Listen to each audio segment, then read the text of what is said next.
Kayo ang dahilan kung bakit di ako sumuko sa mga bagay na kung ba't ang luha ko'y tumulo. Ito ang mensahe ko upang aking ipahatid sa mga tropa, kaibigan, kapangkat at kapatid. Pasasalamat kong kay tagal ko nang gustong sabihin, ang puso ko ang gumawa nitong aking awitin. Para sa inyong lahat, ito ang tanging paraan sa mga taong para sa akin ay palaging nandyan. Hambog.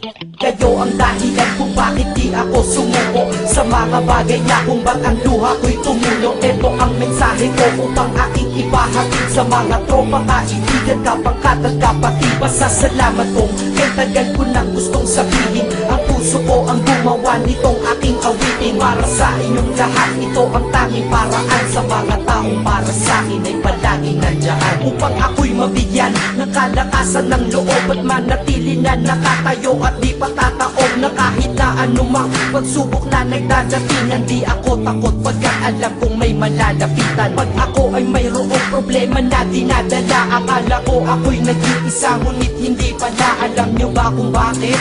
Kasi andyan sila, handa na iabot ang tulong nagmula sa kanila. Walang reklamo at walang hinihingi na kapalit, kaya di lang kaibigan turing ko kundi sang malapit na kapatid. Sila'y kinikilala kong ikalawa na pamilya. Wag ko daw isiping mag-isa ka pa, dahil sila'y aking sanggalan. Di ako pinabayaan, damahin ko kalungkutan, di nila pinapayagan. Kung wala kayong lahat kaibigan ko, marahil wala na rin ako, ngunit nandito pa ako dahil kayo ang dahilan kung bakit di ako sumuko sa mga bagay na kung ba't ang luha ko'y tumulo. Ito ang mensahe ko upang aking ipahatid sa mga tropa, kaibigan, kapangkat at kapatid. Pasasalamat kong kay tagal ko nang gustong sabihin, ang puso ko ang gumawa nitong aking awitin. Para sa inyong lahat, ito ang tanging paraan sa mga taong para sa akin ay palaging nandyan. At di kayo nawawala at di ako tinalikuran, yan ang dahilan kung bakit hindi ko kinalimutan ang aking pinagmulan. Pakikisama nangunguna, pag nakita ka ng tropa sasabihin shot ka muna. Pag nabadrip sa pamilya lalabas ka lang ng bahay, lakad lang ng konti andyan sila at merong tagay na inyong pagsasaluhan at inyong pinapaikot. Simpleng tulong yan nilang unti-unting pinapalimot ang problema mong pasan-pasan sa mga pangyayari sa tahanan o sa pera o kahit pa sa babae. Kahit sa gulo o away, tila ba mga sundalo, di pwedeng maiwan ang isa manalo o matalo. Ganyan ang kaibigan ko, mas kilala bilang barkada. Kung ako'y mamamatay na bukas,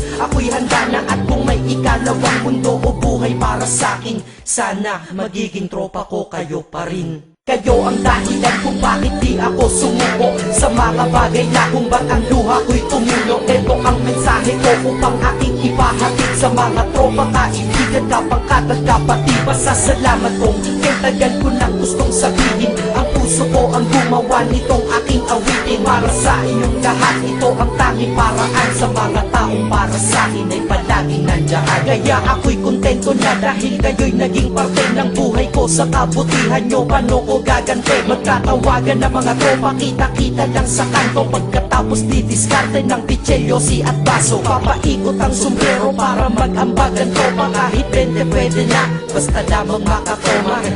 Ganito kami, at least magkakaramay. Kaya wag kang magtaka kung ba't masasaya ang tambay, dahil tambay ay binubuo ng samahan na tunay. May kaibigang adik, mabait, iba ay merong sungay. Oo, iba-iba ang aming mga katauhan, pero iisa ang grupo pag sa trip at kagaguhan. Pag ika'y nalulungkot, kanino ka ba lumalapit? Pag nais mong bumitaw, kanino ka ba kumakapit? At kanino ka lumapit sa oras ng kagipitan?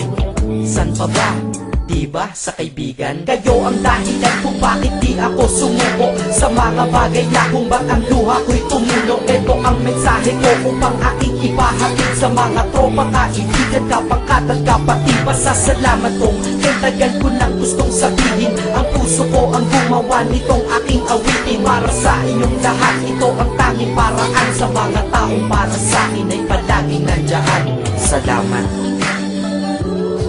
Acero Records, Sad Productions, hambog ng Sad Pro Crew.